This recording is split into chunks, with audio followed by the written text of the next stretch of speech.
CreepyPasta to you.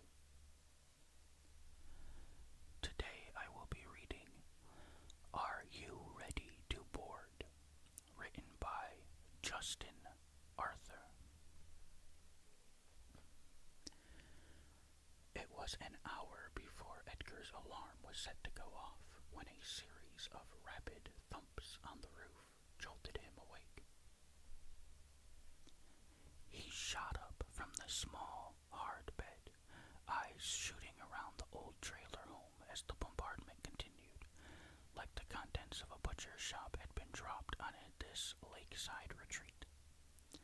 By the time he had thrown off the dusty covers and gotten his feet on the cold floor, the barrage had stopped, leaving him in total silence save for his own breath. Then came another sound. It cut through the stillness, reminding him of the noise hot air balloons make when the fire is used to send them higher. It was there for a moment, then gone. He gave himself a few seconds to calm down before finding his clothes from yesterday and hauling them on, plus a muddy pair of boots at the door. He strung his hunting knife by the sheath through his belt as well, just in case. The dim light from outside barely lit up the windows past the worn curtains, but it was enough for him to tell that fog straddled the entire landscape just past the trailer home. He grabbed the battery-powered lantern he had brought with him, even if it wouldn't help much. Still, holding it, as well as having his knife nearby, made his hands shake a little less. He opened the front door, stepping out onto the ramshackle, half-rotted front porch of the lake house. It was a steep, 1-minute walk away down a gravel path to the small lake, formed from a dammed valley and stocked with fish to try and bring in some development to this portion of Missouri. But all it had managed was a trailer park a distance away around the lake, and a few old places like the one he and his extended family shared. He had been looking forward to unplugging for a few days of alone time, but apparently the weather had other plans. He groaned, his anxiety fading as he rubbed his temples. Stupid Missouri weather. Whatever had happened, the lake house had better not have been damaged. His carpentry skills were about on par with the funds he had to get someone out here to fix this crumbling place. But it was as soon as his first step off the covered front porch that he found the issue at hand was something else entirely. Plopped right on the front step was a large, gelatinous thing. Some sort of gray, squishy orb, almost like a deflated oblong balloon. He grabbed a walking stick from the porch and poked the blob, moving it off the step with a meaty thud. He stepped off, spotting more of the things even as the fog closed in around him. He walked around the perimeter of the house, checking and seeing no damage, just more of those blobs littering the landscape and rolling off the roof. Each one barely the length of his hand, yet they were everywhere. What on earth could these things be? He poked another, shoving the stick further in, yet the increased pressure didn't break or rip the blob. It gave inward. He sighed. He had his cell phone, but there was no signal on this side of the lake, and he couldn't take his car around with how thick this soup was. He had a long walk ahead of him. He moved toward the road, the lake house and tree line disappearing into the fog. No noise cut through the air save for his own footsteps. What had happened to the animals? Even with him present, the forest wildlife would make their presence known. Birds chirping, squirrels scurrying across the trees, deer shuffling through the undergrowth. Instead, there was nothing but silence. He found his reason why when he started down the gravel road that circled the lake. Right in the center of the road, just past the lake house's mailbox, was a deer lying on the gravel like it had been hit by a car. It lay still, but he could see its eyes were open, lids pulled back as if encountering him was a nightmare beyond the doe's capacity to imagine. It twitched and convulsed, and as he got closer, he saw that one of those blobs lay on its back, clinging to it like a tumor. He circled around and poked at the blob, but it kept its grip on the deer. The tremble made its way back into his hands, and he found himself wishing he had a gun as well as his knife. His family had been coming out to this lake for decades, and this had never happened before. Hell, this fog had never happened. The fog had always been something in the hills south of them, rolling slopes of forests that even hunters didn't bother with, as they never seemed to have any good luck. Things must have changed with all that new construction being done in the nearby town. Hadn't they altered a river or something for one of their projects? Either way, he had to keep going. The silence clung to him as much as the fog did, and for a moment he felt like he was caught in the clutches of some gigantic amoeba, a living being made of water that sought to pull him in further until it dissolved him down to the bone. His grip tightened on both the lantern and the walking stick as he lifted his feet, each newly encountered blob like a gray, translucent landmine. He smacked them off to the side when he could, clearing a path. But many others he dared not touch. The deer had just been the first. More animals littered the road, unfortunate critters hit in this early morning by an unwanted surprise from the sky. Turkeys, a fox, squirrels everywhere, more deer, even the coyote he had been hearing all last night, all of them maimed and laid flat by these things. He continued his route around the lake, part of him wondering just how many had made their way down to the water, floating across it in clumps. The smell of ozone clung to everything. He wrapped a strip of cloth around his face to try and help him breathe, and by then it was just a few minutes before he saw another house. An A-frame cabin, a blue tarp just visible flapping on the roof, and an assortment of broken-down cars littering the front yard. The blobs covered everything, seeming a bit more inflated than the ones he had encountered earlier. They were almost taking on a football shape, a tapered point on one end and the other side flat, and the sharp ozone scent seemed to be emanating from them.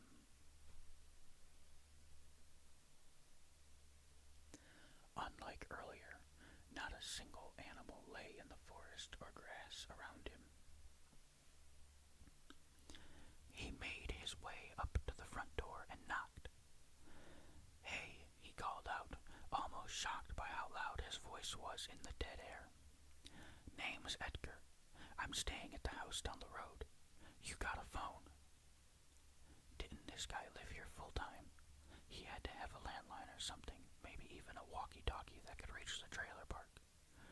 We really gotta make some calls. He reached for the door and found it unlocked, squeaking open. The wooden walls of the cabin were adorned with various taxidermy animals and an array of antlers on plaques, plus pinned up pictures of the resident holding up various fish caught in the lake. The floor was bare wood, the entire place feeling like it was still being worked on, despite standing there for years. He moved through the hall, scoping out each Spartan room and finding no one. "Hello," he called out again. "Really sorry for barging in like this." anyone home? Nothing. He made his way to the other side of the A-frame. He took the stairs before him, emerging into an open attic space that served as a bedroom. Across from him he could see the blue tarp, forced inward by the rain of the gray blobs that had come down on it. It hung like a curtain across from him, fog spilling inside from the hole in the ceiling that had gone too long without being repaired. To the side near him was an open gun cabinet, and just inside he could see a hunting rifle. He didn't know the make or model, but it was there. A box of cartridges sat on a shelf by it in the case. He moved in, grabbing the rifle and slinging its sash over his shoulder. No one was here, and if he managed to get through this in one piece, he'd return it with a few dollars to cover any ammo he used. His body relaxed some as he felt the stock in his hands. The tarp rattled. Edgar spun around, tensing back up when he saw the shape of a person forming in the tarp. "Hey," he called out. "So sorry about this, I'll give it back." He moved the rifle away from him, pointing the muzzle down at the floor. You really need to know what's going on out there." No response. The figure shuffled, jerking around like a marionette. It stumbled around the tarp with all the grace of a local redneck after happy hour at his favorite bar. It lurched free of the tarp, and soon Edgar could see the man, dressed in torn jeans with a soiled white tank top. Each muscle in him looked tensed, taut like wires supporting a bridge. His eyes and mouth pulled back from his face in a frozen look of surprise, and adorning him like a colossal leech was one of those gray blobs latched around the side of his neck. Long, gray tentacles spread away from the football-shaped sack, wrapping down the man's torso to his feet, across his arms to his hands, and up his face, as if the thing was using the tendrils to make him look at something he wanted to shy away from. What the actual? Edgar lost words, trembling hands grabbing the box of cartridges before shoving them in a pocket and trying to open the chamber of the bolt-action rifle. "Please stay back. You just stay right there. I'll be right back with your gun and an ambulance." The man regarded him, or perhaps it was more accurate to say the blob regarded him. It made him lurch forward, and as it got closer, Edgar could see it had swollen up more, with little fins starting to form on its side. "The Mist Queen is boarding this area," said the man, a tentacle wrapped tight around his throat. The voice was dead, empty, spoken without rhythm or meter. "Are you ready to board?" Mist Queen, board. What? Edgar racked his mind at what he was hearing. "Are you ready to board?" the man asked again. He looked at him. "You aren't ready."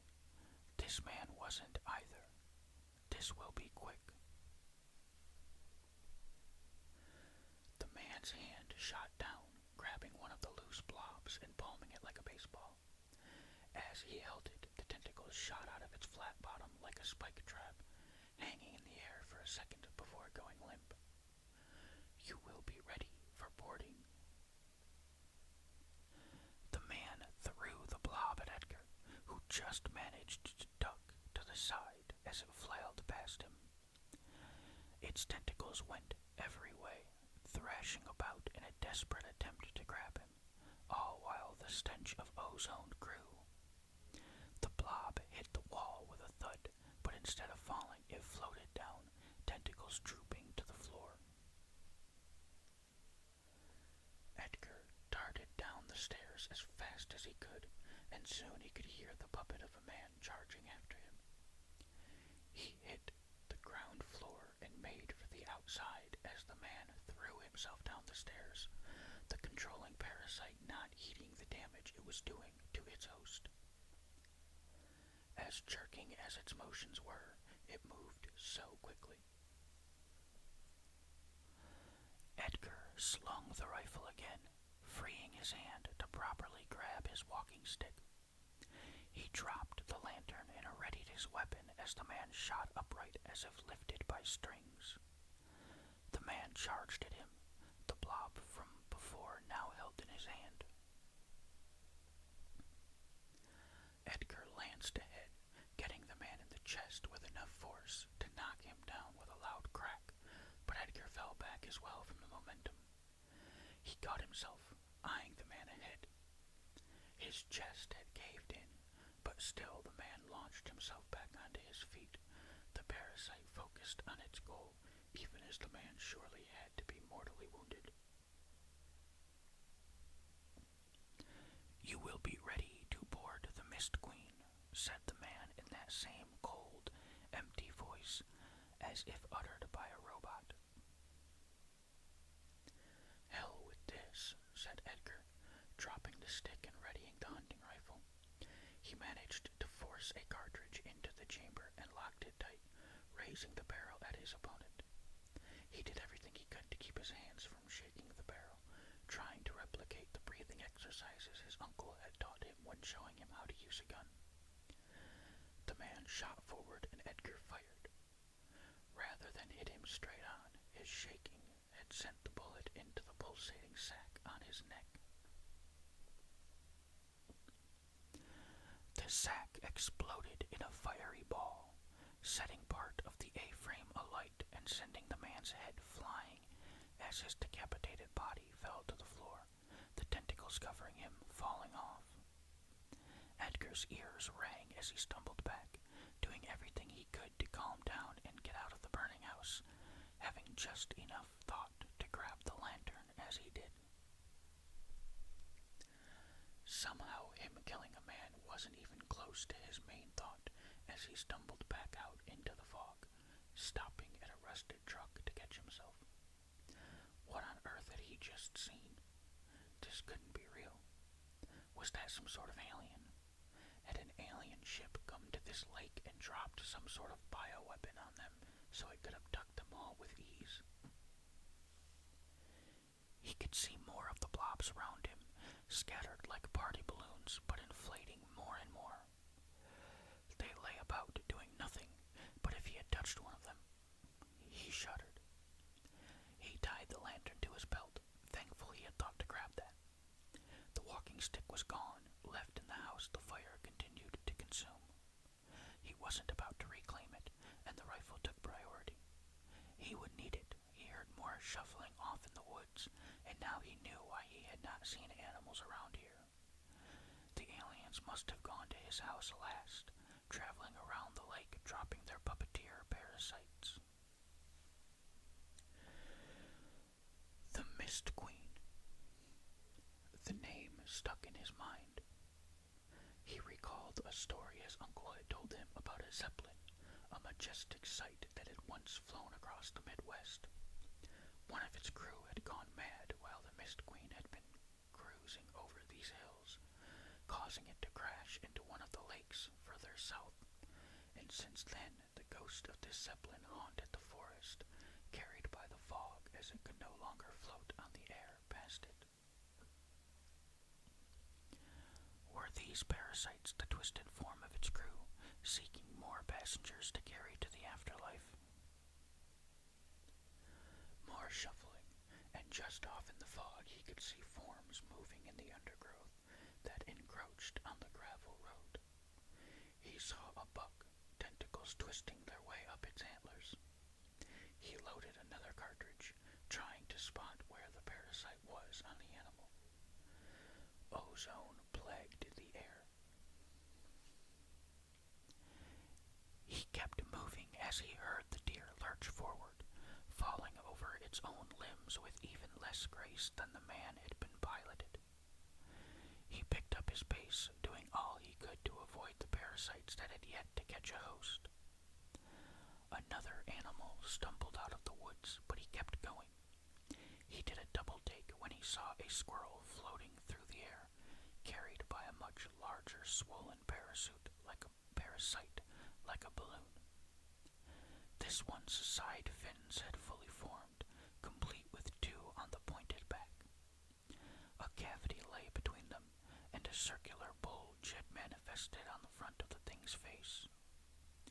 Edgar would swear the parasite was pointing that bulge at him. At last he could see the rows of mobile homes up ahead, encased in a shabby wooden privacy fence. The Oak Village trailer park. He saw more small animals floating upward, disappearing into the fog and paying him no mind. Squirrels, rabbits, birds, even a fox and bobcat, their own parasites inflating more to support their climb up the thick air. A deer stumbled out of the woods, its parasite the size of a beach ball and still swelling. The deer looked to be shriveling up, desiccating. No time. He charged up the road, finally spotting the office for the trailer park. He barged his way inside and slammed the door shut behind him. He pushed himself against it, panting as he slid down to the floor. No lights were on inside the office. As empty and dead as the rest of the world he now lived in. Who knew how far this fog went, created by the Mist Queen so it could take on passengers? Carried this far north by the changes to the landscape affecting where its vapors could travel. He checked the chamber of his rifle again. He had a handful of cartridges left, his lantern and his hunting knife for whatever good that would serve him. Maybe it would leave after taking enough of the wildlife and whatever poor souls that had touched one of its crew. Or perhaps they would all be ready to board. "Hey," said a voice, followed by the cocking of a gun. Edgar looked up to see a middle-aged, frumpy, bald man pointing a pistol at him before lowering it. "You ain't one of those freaks. Sorry about that." "It's okay," said Edgar. "Been a long morning." He pulled himself up. "Edgar." "Warren," said the man. "Where on earth you come from, boy?" "Down the road," said Edgar. "Got any idea what's going on?" "No more than you do, I'd wager," he said. He moved over to the front desk and grabbed a water bottle, which he tossed to Edgar. "Those damn blob things plastered my entire park before the sun was up. Tried to clear them off before the dimwits renting my lot started messing with them when I realized something was off. I'm sure you've seen what these things do." Edgar nodded. "So you've been hiding in here," he said. "When's help coming?" Warren shook his head. "Don't know what these things are, but they're damn smart. One of them controlling this father and his kids dug up the line those internet people had just installed. Cell phones ain't working either. Whatever's doing this has us cut off." The Mist Queen. "I heard one of them saying that before she threw one of those blobs at another woman here." Warren shuddered. "I don't know where they are right now. Last I saw they were trying to break into a house 2 lots over. 2 idiots I've been trying to evict for a while because they keep shooting off these massive fireworks after midnight." "That might just be what we need," said Edgar. "I shot one of those parasites and it exploded." Warren raised a hand to his chin, contemplating this. "Better we hide. Who knows where they are?"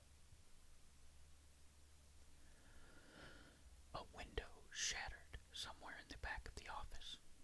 They both raised their guns, Edgar flicking off the safety as he took in the form shuffling out of the back room. A side swelled, contorting and breaking his spine to accommodate itself. "The Mist Queen is boarding this area," he croaked out, the dead voice hoarse. "Are you ready to be boarded?" In his hands he held two more of the parasites, tentacles ready. "Why'd it have to be you, Gary?" growled Warren. "Damn Mist Queen's taking over my favorite tenants." He shot Gary's parasite without hesitation, the gray blob erupting into fire and blasting its victim to bits. "Guess we're trying for that house, kid." They burst out of the burning office, Edgar's ears still ringing. What on earth was in those things that made them explode? It had to be tied to the ozone he smelled, why the victims were shriveling up as the parasites grew bigger. The fog closed in on them, but even through it, they could see people stumbling their way.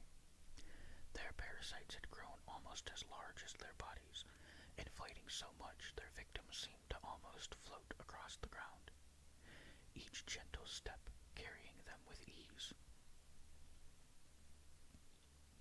Edgar gulped and fired, taking out another and earning another blazing explosion that obliterated the poor host.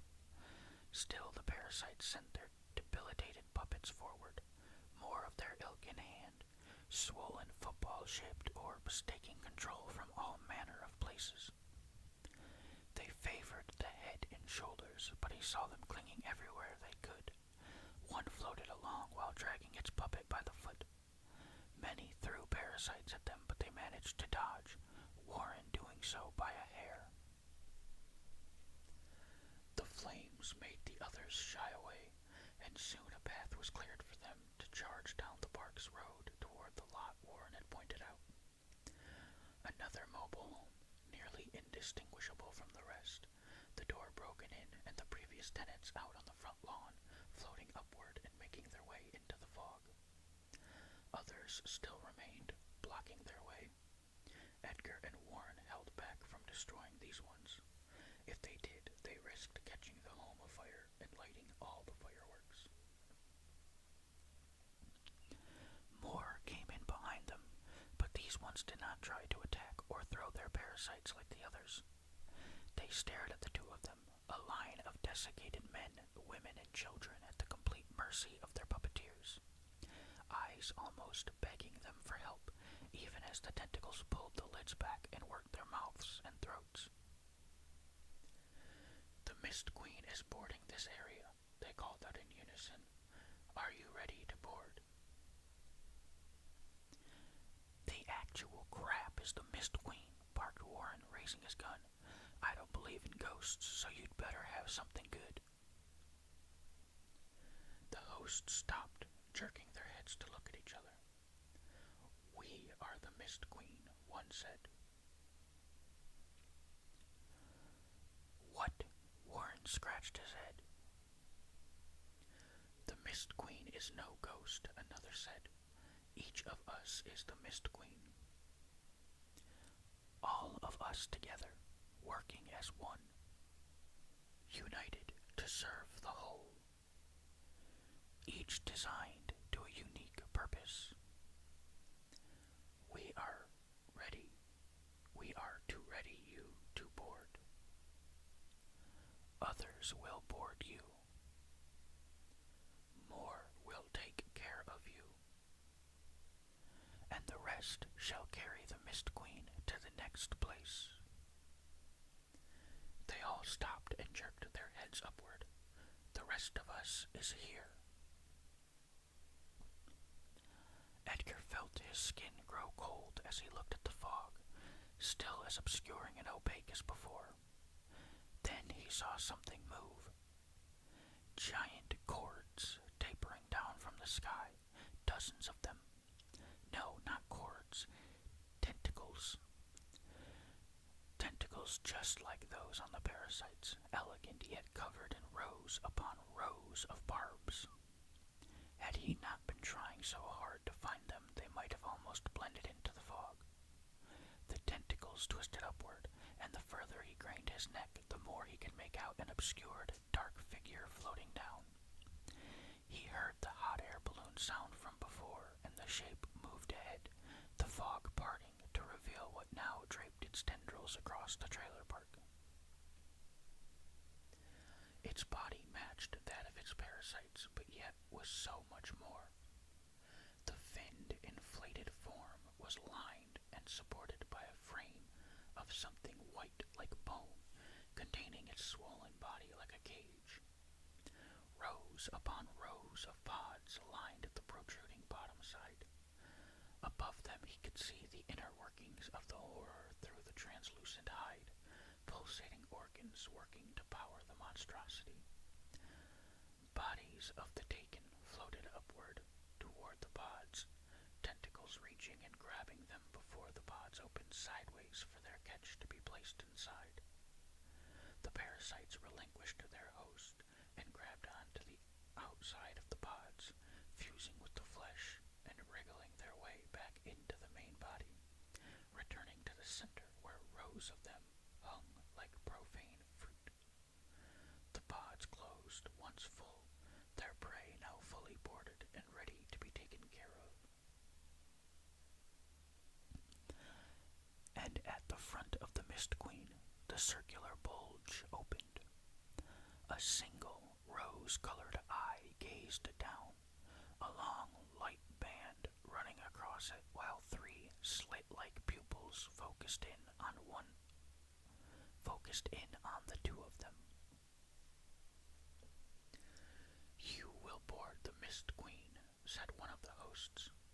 She, as well as the others the Mist Queen had taken, started to float upward.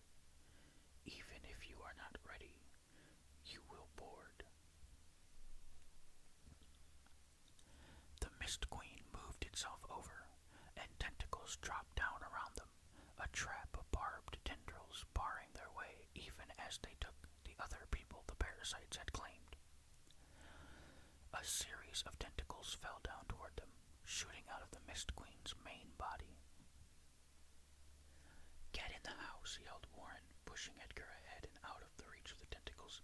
"Find something and—" Warren's words devolved into shrieks of agony as several tentacles wrapped around him, digging their barbs into his arms, legs, torso.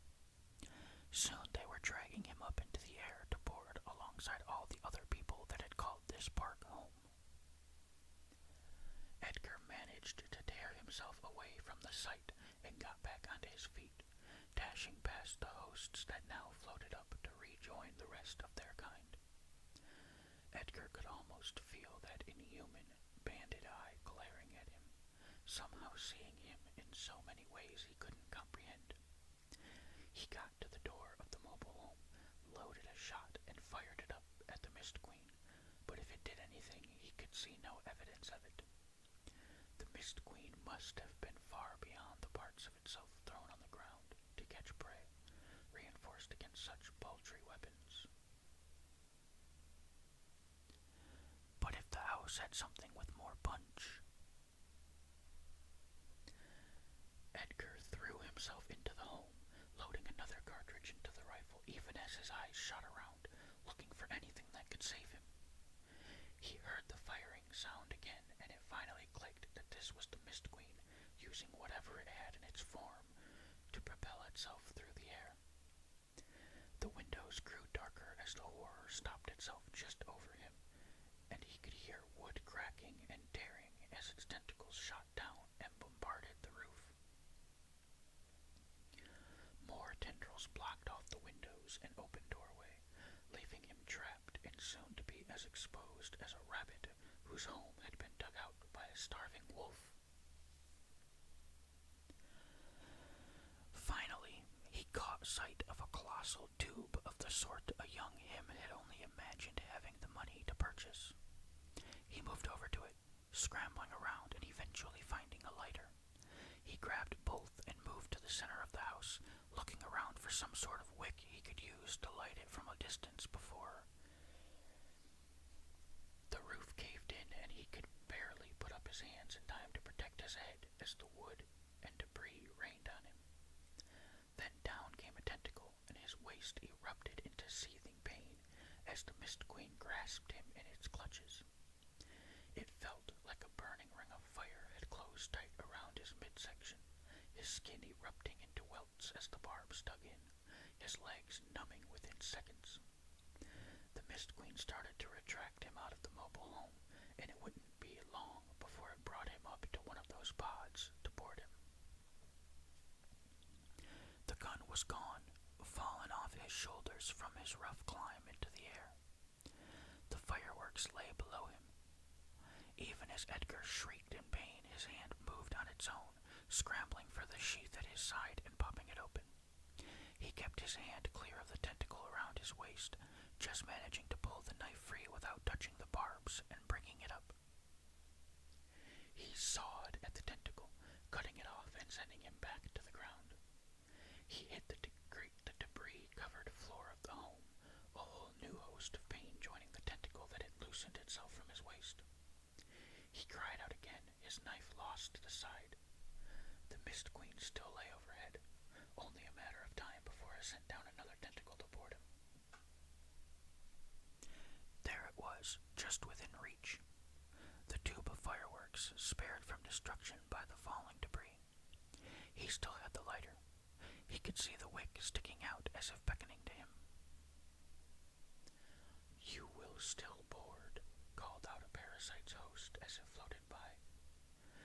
Even as Edgar fought for his life, all parts of the Mist Queen still acted like he was just a small part of a normal day.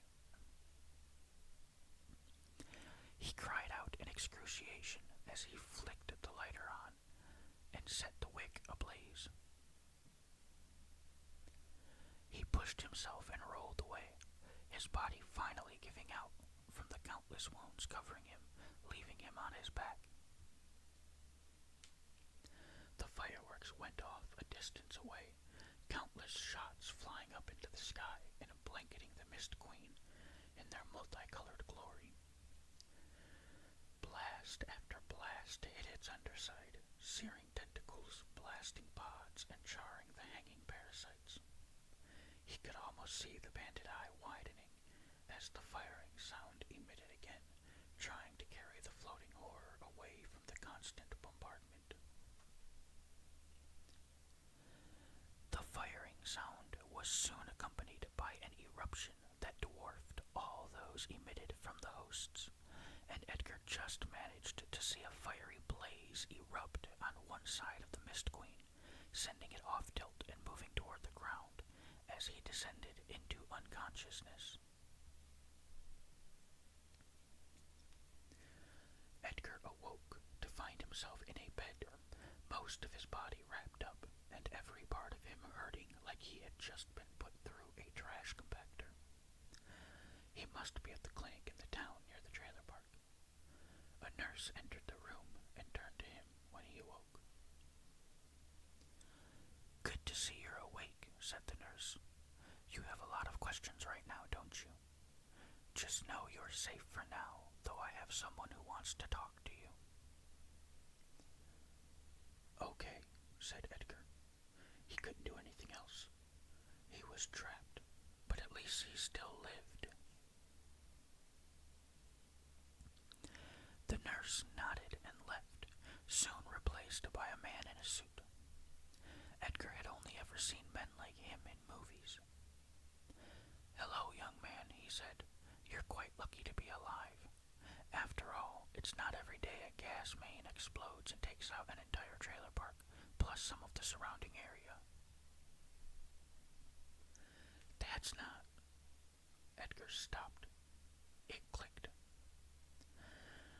"I suppose I am." As if anyone would believe the truth, but surely the man across from him had to make sure Edgar didn't even try. "Well, at least it won't happen again. It's all over with, isn't it?" "We're cleaning up all the other remnants in the area," said the man. "We've picked up the mobile home park, the lake, and the burned house already. That one yours?" "No, the one past it," said Edgar. "At least they're all gone, right?" "There were none dropped at the house past the burned one," said the man. He started, his calm expression giving way for just a second, then reached up to his ear. I'll take my leave for now. Get the nurse to call someone to get you. You won't be going back to your house for a while. Before Edgar could say anything else, he darted out the door. Edgar lay in bed, skin growing clammy even as his exhaustion caught up with him again. He faded back into sleep, but not before he glanced out the window and, in the early misty morning, almost thought he could see a small, floating, translucent shape moving through the vapor. Alright, that is the end of this story.